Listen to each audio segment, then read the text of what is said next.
I'm gonna be breaking down every UFC fight, ever. Today we're gonna be looking at the UFC 2, No Way Out Prelims.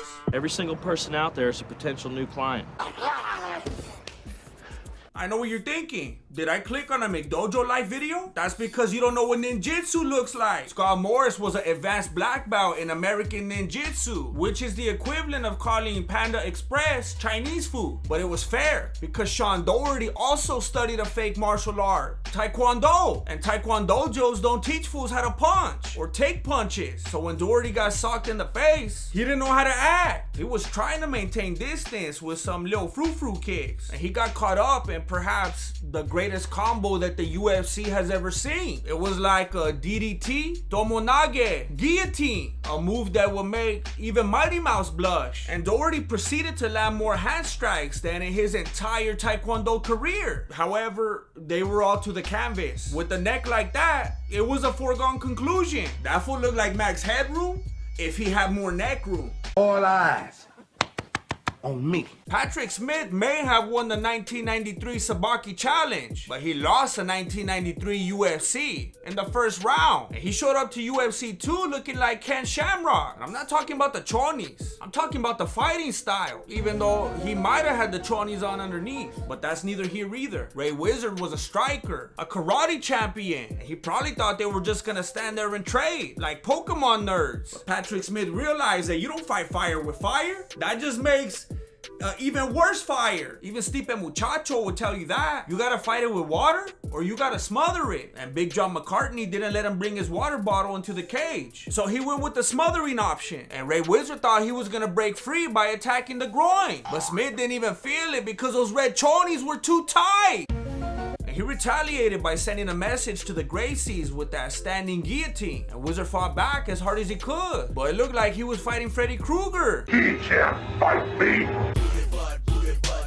If you didn't know any better, this would look like a handicap match with David Levicki and Big John McCartney against Johnny Rhodes. Because Big John keeps giving that fool wedgies. But he's just trying to keep it family friendly. Because they say that black don't crack. But Johnny Rhodes was showing more crack than a John Jones urine sample. And he was trying to put the butt in the butterfly guard, but he didn't know how to do it. Matter of fact, neither of these fools knew how to grapple. One of them did karate and the other one did kung fu. But they spent 14 minutes hugging on the ground because they got caught up in the height. Don't get me wrong, there were groin shots, fish hooks, headbutts, actual butts, and lots of blood. All the trappings for a great fight. But it was a boring fight. And it was one of the reasons why people in the 90s thought that BJJ stood for boring jiu-jitsu. If you're gonna do BJJ, I wanna see a submission or some bones crack, not your butt crack. He's trying to do that prison BJJ. And he didn't get the top bunk this time, but he got the win. Let's wrestle, kid. Let's wrestle. You're a wrestler. With a name like Freak Hamaker, I thought this fool was gonna be throwing hands like Justin Gaethje. But then,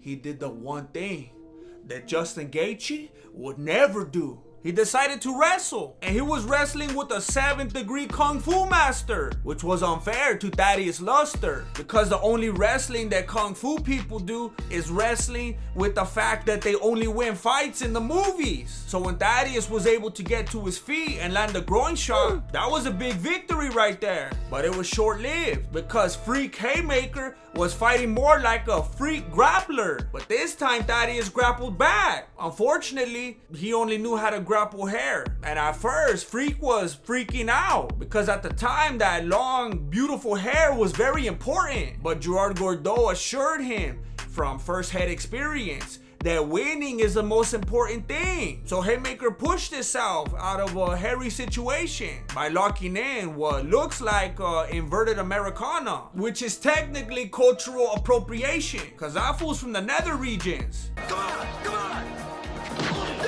With two kickboxers going at it, you might expect a striking clinic, but Orlando V was treating Robert Lucarelli like a training dummy. Lucarelli's first mistake was coming into the fight looking like Ben Askren. His second mistake was turning into a wrestler, and Orlando was in trouble for a moment. But the sweat flowing from Lucarelli's body provided a butter-like lubricant, because that fool's body was high in saturated fats. So Orlando was able to slip out and give him some of that elbow sopa. But Lucarelli didn't know that it was a 3-course meal. And Orlando didn't know that the fight was still going. This would have been the first walk-off KO in UFC history if Herb Dean was there, but instead, it was most likely the first case of CTE. The corner threw in the towel, and Orlando threw up a prayer for Lucarelli's cognitive capabilities. Orlando wanted to hug it out at the end, but Lucarelli probably thought they were still grappling. Thoughts and prayers for this vato. And if you want to send some thoughts and prayers to your homies, then hit me up on Cameo. And if you want to send some thoughts and prayers to my PayPal, then cut out the middleman and come through. Kevin!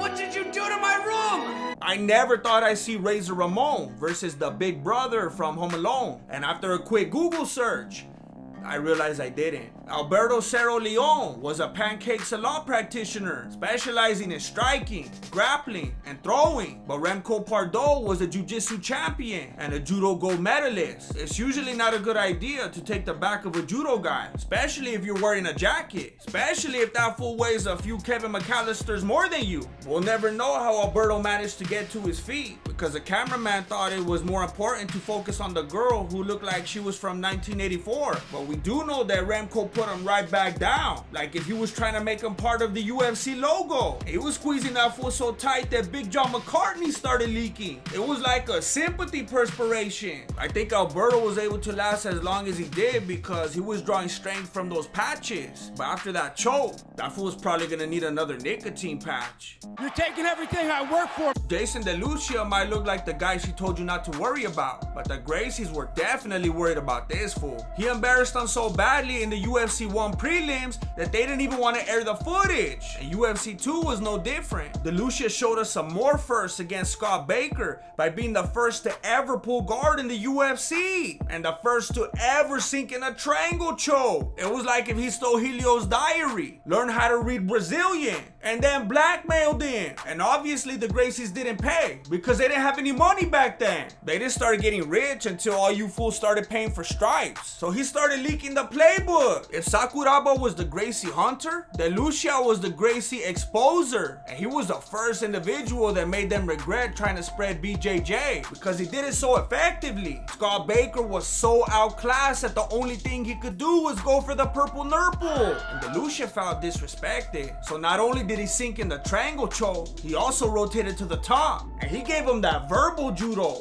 until he tapped out. I've never seen a Gracie do that. You were never meant to be. I know it looks like these fools are on the same team because they got the matching pajamas, but the difference is the logos. Minoki Ichihara had the secret art of Daido Juku symbol, and Royce Gracie had the Illuminati. But it doesn't matter if you're a secret Asian man. The Illuminati runs too deep. And you're not doing yourself any favors when you're throwing lazy kicks with no setup. And I blame the Makiwara for making karatekas fight like this. You get so used to fighting inanimate objects and you forget about the importance of throwing feints. This kind of kick is what the Gracies pray for. They catch just one of these and they could hibernate for the whole winter. Gracie laid on top of him for so long that he essentially formed a cocoon that would eventually morph into a beautiful butterfly as the fight went on. But butterflies have even shorter lifespans than electric cars. And Royce choked him out with his own jacket. And the butterfly effect was born. This is What? This is boring.